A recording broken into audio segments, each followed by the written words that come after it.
Hello guys, and welcome to another video from Mr. Stein's art channel, Can't Have Heart Without Art.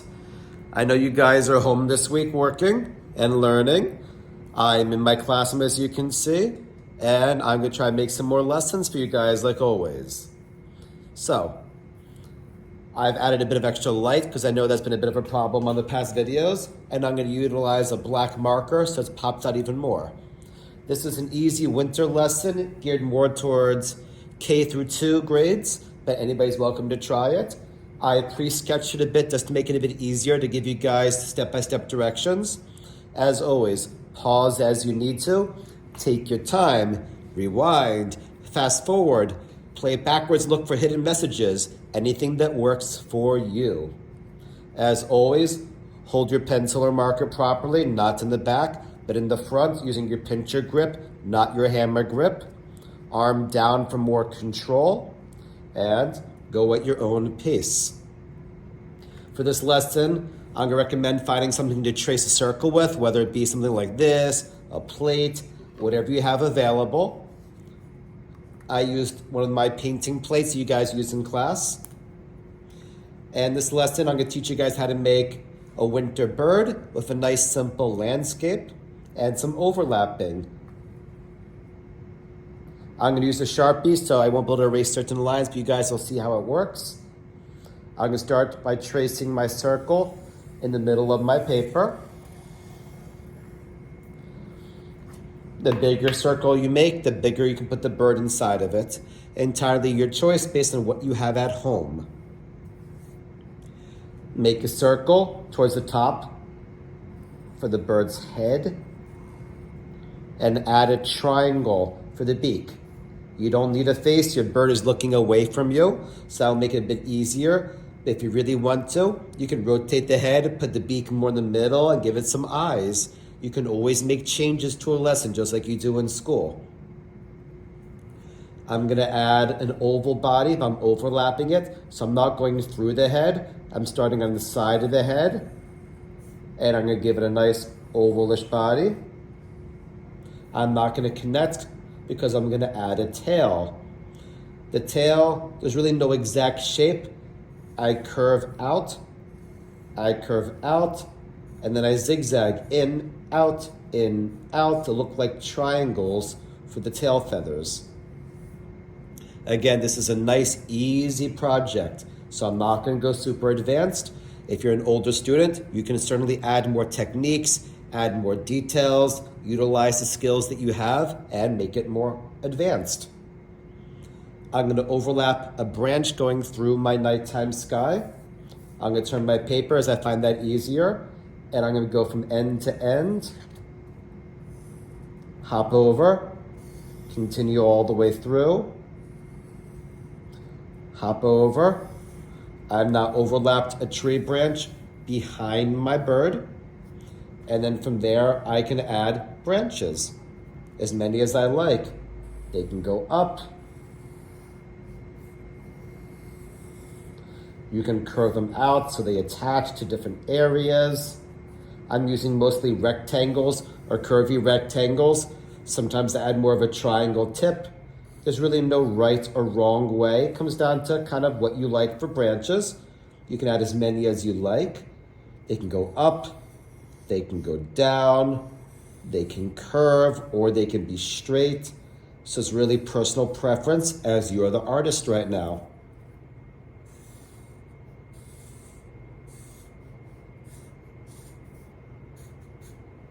So go at your own pace and add as many branches as you would like to add. Make them any size you want, any direction you want. Try to overlap off the paper in a few spots, like we've done in school. If you make a mistake, 1, don't use a permanent marker at your house unless you put paper underneath it. 2, wipe it off right away and you don't have any mess. Add a bit of snow on the ground. And you have your basic drawing. A bird on a branch with a snowy bottom, a nice like nighttime moon in the background, and from here you get to color. For coloring, as always, use whatever you have available. You could use crayons, Some of you guys might have oil pastels. Some of you might have chalk pastels like we use in class, colored pencils, markers, whatever you like to use. I'm going to use some oil pastels today, and I'm going to start simply. I'm going to take a red or maybe a light red. You can use really any color that works for you based on what you have at home. I'm going to trace it and then fill it in, just like I teach you guys. Slow and steady. Outline makes it easier to fill in your spots. And then fill it in slow. You might choose to go maybe with a bluebird instead of a robin. I like the red because I like how it pops out when I have my whites and blue background for a nice snowy sky.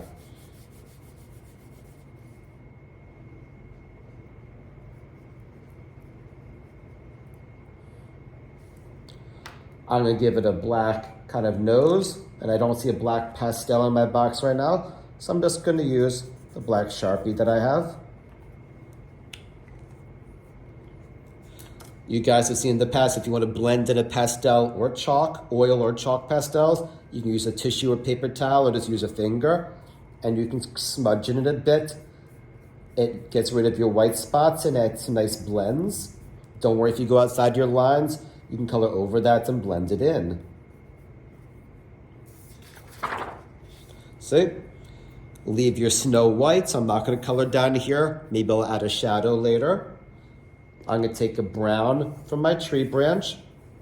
If you're using a crayon or pastel that has no paper, you can use it the long way like this.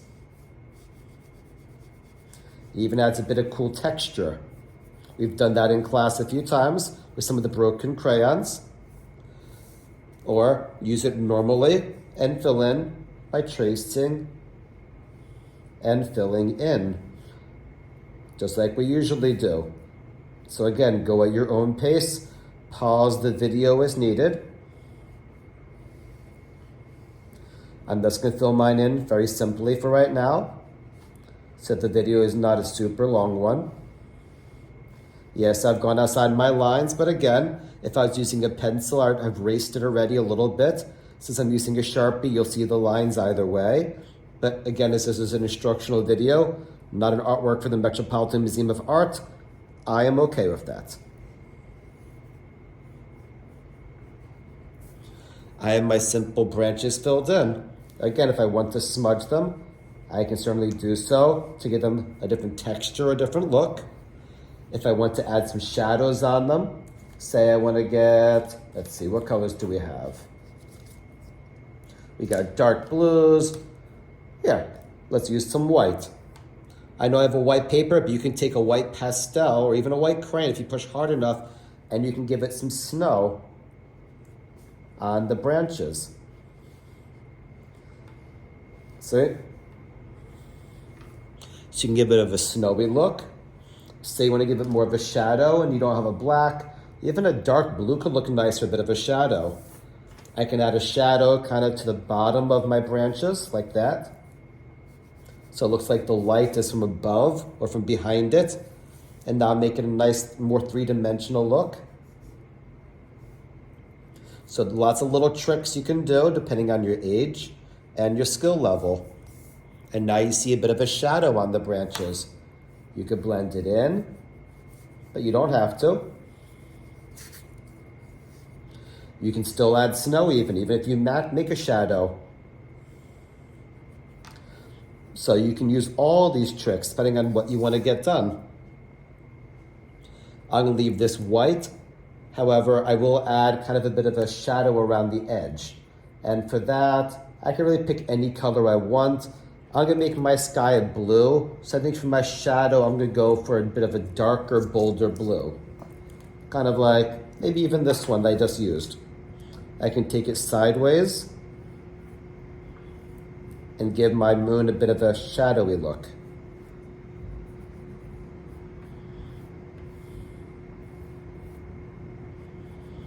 That way when I color out here, I'll have the darker blue around the edge to create the shadow, and then I can take a lighter blue, whether it be medium or go really light.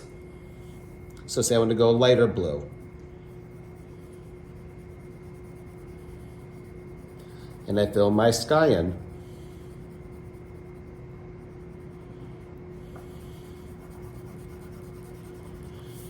What's great about oil pastels is they overlap. So I can start with the lightest blue that I want to use and fill in my sky.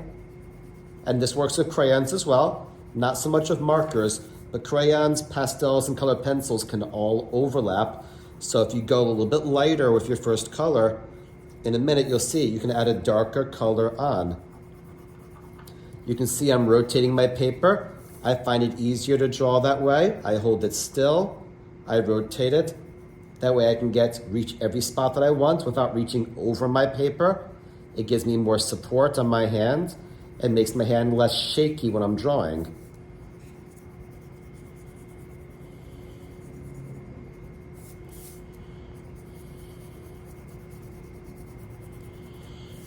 Now say I want to make another layer of color. Maybe I want to go for medium blue. Now I can overlap and add a bit more of a shadow in the sky.